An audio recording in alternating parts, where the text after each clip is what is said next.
Everyone welcome to I fine. This is Shivani Saxena. Hope you are very well. Guys, आज की video में हम लोग बात करने वाले हैं 18 चैप्टर के पार्ट नंबर 2 के बारे में। और पार्ट नंबर 2 का जो हमारा टॉपिक है फर्स्ट, वो रहने वाला है पौधा घर प्रभाव। मतलब आपका क्या होने वाला है, इसमें आपको बताया गया है कि यदि अगर बोला जाए कि यदि आप नर्सरी जाते हैं, ठीक है, तो नर्सरी में आप गए और आपने देखा होगा कि वहाँ पे पौधों की किस प्रकार से देखभाल की जाती है, उनकी किस प्रकार से केयर करी जाती है, ठीक है, और उनको किस प्रकार से बड़ा किया जाता है। सूर्य की जो ऊष्मा होती है वो पौधों के घर में किस प्रकार से प्रवेश करा दी जाती है उसको। और साथ ही आपने देखा होगा कि इससे वो बाहर नहीं निकल पाती है, ठीक है। रुकी हुई जो ऊष्मा होती है पौधे की, वो क्या करते हैं, पौधे घर को नरम करे रखती है। गर्म करने के बाद में क्या होता है, पृथ्वी के जो वायुमंडल है उसके द्वारा उसको रोके गए जो भी उसका वकीकरण होता है, तो यही कार्य करता है। और कार्य करने के बाद में इसे हम बोलते हैं ग्रीन हाउस इफेक्ट, ठीक है। ये यहाँ पे आपको समझ लेना है। अब आपको यहाँ पे ये भी समझ लेना है कि किस प्रकार से सल्फर के जो कण है वो हमारे वायुमंडल में ज़्यादा होते जा रहा है।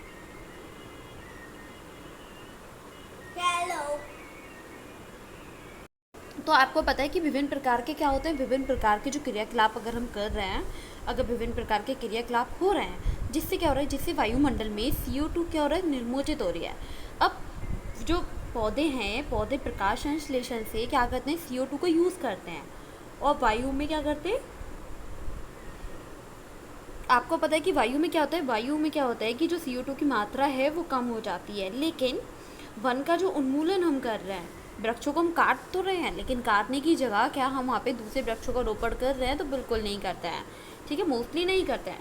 अब क्या होगा, रोपण नहीं करने से, वृक्ष नहीं लगाने से, जिससे वायुमंडल में CO2 की जो मात्रा है वो बढ़ती ही जा रही है। ये यहाँ पे आपको समझ लेना है। इस प्रकार से जो भी मानवीय क्रियाकलाप होते हैं,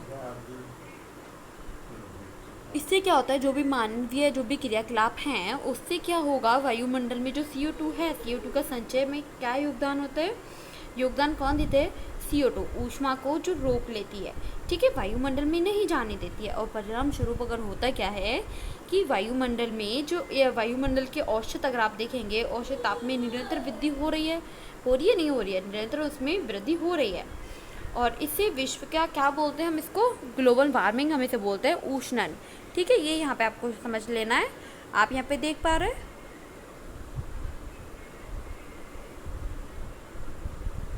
अगर क्वेश्चन ये भी पुटअप किया जा सकता है कि ग्लोबल वार्मिंग क्या होता है, तो ये यहाँ पे आपको काफ़ी अच्छे से समझ लेना है। और कोई भी डाउट रहता है तो आप उसे कमेंट बॉक्स में क्लियर कर सकते हैं। अब आपको यहाँ पे जानना है कि इस वायु प्रदूषण को रोकने के लिए हम क्या कर सकते हैं। वायु प्रदूषण को रोकने के लिए हम क्या क्या कर सकते हैं, इसके बारे में अगर बात करी जाए तो देखिए, ये सब कुछ तो हमें ही करना है। कैसे, देखिए, वाहन में जो भी जीवाश्म ईंधन यूज़ हो रहा है, तो उनके स्थान पे आपको CNG या फिर LPG का यूज़ आप कर सकते हैं।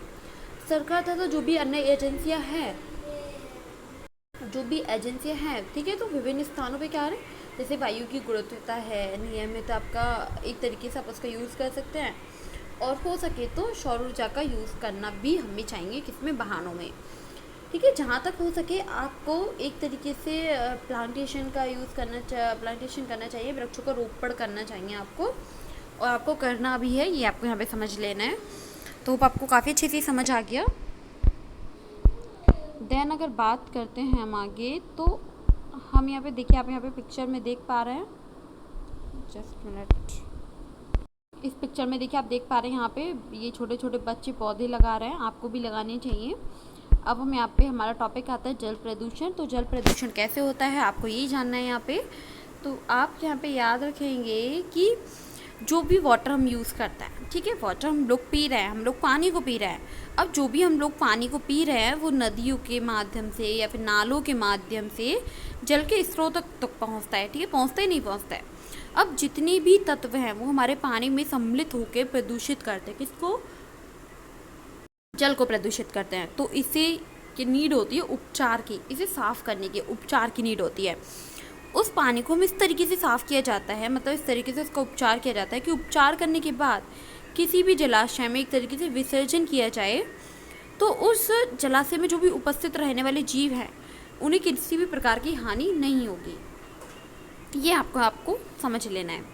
आपको पता है जो कृषक होता है ना, वो उर्वरक का यूज़ करता है। ठीक है, अब क्या होता है कि मिट्टी में ज़्यादातर जो भी उर्वरक का यूज़ होने वाले जो भी होने के बाद क्या होता है, जैसे वर्षा आती है, वर्षा का जल क्या करता है, मिट्टी तक पहुँचता है और फिर जल मिट्टी से होता हुआ किसी ऐसी जगह जाके पहुँचता है जहाँ पे जल का स्रोत होता है।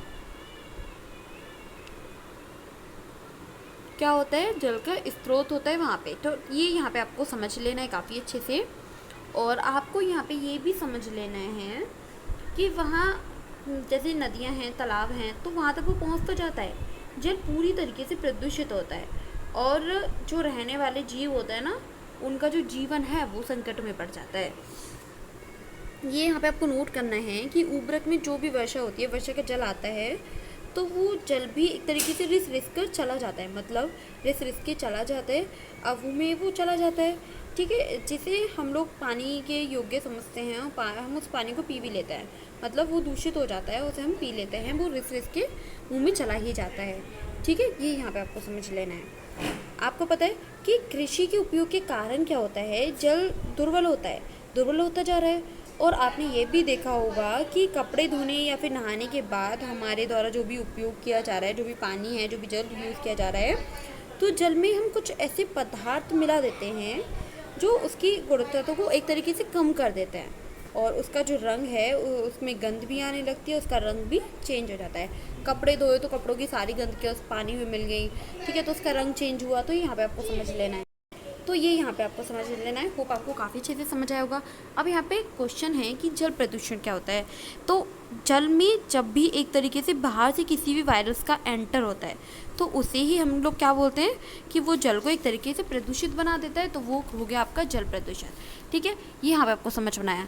मतलब जब भी बाहित मल या फिर आपका विषैले जो भी रासायनिक होते हैं, जो भी गाढ़ होते हैं, तो जो भी गाद वगैरह हुए जैसे कि हानिकारक पदार्थ जल में मिल जाते हैं, तो उससे क्या होता है, जल प्रदूषित हो जाता है और जल प्रदूषित करने वाले पदार्थों को हम जल प्रदूषक बोलते हैं। ठीक है, ये यहाँ पे आपको समझ लेना है काफ़ी अच्छे से। अगर आप लोगों का कोई भी डाउट रहा हो तो आप उसे कमेंट बॉक्स में क्लियर कर सकते हैं। ठीक है, ये यहाँ पे समझ लेना है कि जब भी बाहित मल होता है, विषैले रासायनिक होते हैं और जो भी गाद वगैरह होता है, जैसे हानिकारक पदार्थ क्या होते हैं, वो जल में मिल जाते हैं और जल को प्रदूषित हो जाता है।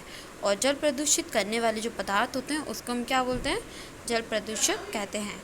ठीक, तो ये यहाँ से इस तरीके से ये आपको यहाँ पे समझ आया होगा।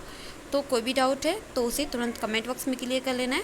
चैप्टर फिनिश होने वाला है, आज ही आपका लास्ट पार्ट है, तो काफ़ी अच्छे से समझने की कोशिश करें। अब हमारा नेक्स्ट आता है कि जस्ट मिनट, अब हमारा नेक्स्ट टॉपिक आता है कि गंगा कार्य परियोजना क्या होता है। तो गंगा कार्य परियोजना क्या होता है, आपको पता है क्या? तो आपको पता है कि गंगा परियोजना क्या होता है, मतलब किसी भी नदी के किनारे क्या होता है कि काफ़ी एक बड़ी सभ्यता का विकास हुआ है। ठीक है, भारत में मुख्यतः क्या है कि गंगा के जो भी प्रमुख नदी है तो उसके रूप में माना जाता है गंगा को। अब गंगा नदी के किनारे काफ़ी शहरों का विकास हुआ है। जैसे कि अगर बोला जाए कि बाहर निवासी जो भी अत्यधिक मात्रा में वहाँ के जो निवासी हैं क्या करते हैं, काफ़ी मात्रा में कूड़ा है, करकट है, तो एक तरीके से अनौपचारिक बाहित मल है, मृत जीव हैं, अन्य बहुत सारे ऐसे हानिकारक पदार्थ हैं जो सीधे ही वो क्या करते हैं, नदी में फेंक रहे हैं। अब वास्तव में क्या हो रहा है कि कई स्थानों पर प्रदूषण इतना अधिक है कि उसके जल में जो भी जलीय जीव है वो एक तरीके से जीवित नहीं रह पाते। ये यहाँ पे आपको समझ लेना है, मतलब कि वहाँ यह नदी जो एक तरीके से निर्जीव हो चुकी है। ये बात यहाँ पे आपको नोट कर लेनी है, जो मैं भी आपको बताने वाली हूँ कि 1985 में ऐसे एक तरीके से क्रियाकलापों को देख के एक क्या हुआ कि इस नदी में एक तरीके से बचाने के लिए एक महत्वाकांक्षी परियोजना आरंभ की गई थी और जिसको नाम दिया गया था गंगा कार्य परियोजना। तो गंगा कार्य परियोजना कब शुरू करी गई थी, 1985 में, परंतु बढ़ती जनसंख्या को नदी में काफ़ी तरीके से हानि पहुंचा दी गई थी, इसीलिए इस परियोजना को शुरू किया गया था। तो ये यहाँ पे आपको गंगा कार्य परियोजना के बारे में काफ़ी अच्छे से पता चला। ठीक है, आप इसको रीड कर लेना एक बार, काफ़ी अच्छे से समझ आ जाएगा। देन अब आपको जान लेना है कि नदी किस प्रकार से ख़त्म हो जाती हैं। देखिए, आप यहाँ पिक्चर में देख पा रहे हैं, आपको पता है कि नदियों में जो कूड़ा करकट है, जैसे कि आपका फूड पूजा सामग्री, जो भी पॉलीथीन वगैरह थैलियाँ हम उसमें फेंक देते हैं, तो इस तरीके से प्रदूषित हो जाती है। कानपुर में क्या हुआ था कि 50,000 से अधिक औद्योगिक इकाइयाँ हैं, ये यहाँ पे आपको समझ लेना है। और आपको ये भी जान लेना है कि इसमें जो भी उर्वरक है, जो भी उपमार्जक है, तो एक तरीके से चर्म है, पेंट की फैक्ट्रियाँ भी सम्मिलित हैं, और औद्योगिक इकाइयाँ जैसे कि रासायनिक अपशिष्ट हैं, तो एक तरीके से वो नदियों में विसर्जन करती हैं। अब जैसे आपका नाइट्रेट हो गया और आपका फास्फेट हो गया, तो रासायनिक को एक तरीके से अधिक मात्रा का ये कारण हो जाते हैं। और जैसे रासायनिक शैवाल होते हैं, तो शैवाल को जैसे फलने फूलने के लिए पोषक तत्वों की भांति इस पे कार्य करते हैं। तो ये पोषक के भांति कार्य तो कर देते हैं, लेकिन जब शैवाल मर जाते हैं तो जीवाणु जैसे घटकों के लिए भोजन का कार्य करते हैं। और अत्यधिक अगर ऑक्सीजन का उपयोग करते हैं तो इससे क्या होता है कि जल में ऑक्सीजन का जो स्तर है उसकी कमी हो जाती है, और जलीय जीव क्या होते हैं, वो मर जाते हैं। ये यहाँ पे आपको काफ़ी अच्छे से समझ लेना है। किससे मरते हैं? ऑक्सीजन के स्तर की कमी की वजह से जलीय जीव मरते हैं। फॉर एग्जाम्पल आप इसका ले सकते हैं कि अगर हम जल को उबाल कर शुद्ध करते हैं, हम जल को उबाल के क्या करते हैं, शुद्ध करते हैं। पेयजल वह जल होता है जिसे पीकर हम रह सकते हैं काफ़ी अच्छे से, ये और हमारा जीवन स्वच्छ एक तरीके से रह सकता है, काफ़ी स्वस्थ रहेगा। अगर हम जल पीते हैं, जल 2-3 दिन भी नहीं पिए तो हमें प्यास लगने लगती है, हो सकता है हमें डेथ भी हो जाए ज़्यादा टाइम तक अगर हम जल नहीं पीते हैं। आपको पता है कि विभिन्न प्रकार की जो भी भौतिक है तथा रासायनिक प्रक्रियाओं के द्वारा जलाशय में गिरने के लिए क्या होता है, एक तरीके से बाहित मल उपचार, ठीक है। तो उसका बाहित मल का उपचार कैसे किया जाता है, ये यहाँ पे आपको इसमें बताया गया है, तो आप इसको काफ़ी अच्छे से पढ़ें। आपको बताएं कि जो भी बाहित मल उपचार होता है उसको एक तरीके से संयंत्र होता है, तो उसको जल में शुद्ध किया जाता है। और इसी प्रकार से जो भी नगर निगम होते हैं, नगर पालिका होती हैं, तो वो घर के क्या करते हैं, घरों में आपूर्ति करने के लिए पूर्व जल का उपचार करती हैं। और जल के उपचार में एक क्या होता है, केमिकल मिला होता है, उस केमिकल का नाम होता है, एक मिनट, हाँ, क्लोरीन, ठीक है। उस केमिकल का नाम होता है क्लोरीन। अगर आपने क्लोरीन का ज़्यादा यूज़ किया तो आपको क्या होगा, ये आपके लिए हानिकारक होगा, आप इसे पी नहीं पाएंगे। ऐसा किया तो विभिन्न प्रकार के आपको रोग हो सकते हैं, ठीक है। अब यहाँ पे दिया गया है आपका, जैसे कि रिड्यूस करना, यूज़ करना, रिसाइकल करना, तो इसका क्या मतलब होता है, जिसकी कम उपयोग, पुनः उपयोग और पुनः चक्रण। तो व्यक्तिगत स्तर पे हमें एक तरीके से निष्ठापूर्ण जल की बचत करनी चाहिए और उसे बेकार नहीं करना चाहिए, ठीक है। ये आपको समझ लेना है। और आपका 18 चैप्टर कंप्लीट हो चुका है। अब आपका कोई भी डाउट रहता है तो आप उसे कंप्लीट कर सकते हैं। एंड आप लोगों का 8th क्लास की बुक कंप्लीट हो चुकी है। नेक्स्ट वीडियो में हम लोग 9th क्लास की बुक के बारे में बात करेंगे। एक बार आप उसका पहला चैप्टर, मतलब फर्स्ट चैप्टर आप उसका पढ़ के आएँ, घर पे काफ़ी अच्छे से पढ़ें, और तो आप वीडियो देखेंगे ना तो आपको काफ़ी अच्छे से समझ आएगा। कोई भी डाउट है आपका, एक बार आप पढ़ लेना पूरी तरीके से 8th क्लास की बुक को। और 8th क्लास की बुक में कोई भी चैप्टर, कहीं से भी कोई भी डाउट है तो आप उसे कमेंट बॉक्स में तुरंत क्लियर करें, ठीक। और नेक्स्ट वीडियो में हम नेक्स्ट बुक के बारे में बात करेंगे। तो आज के लिए इतना ही। Thank you so much, bye bye, take care.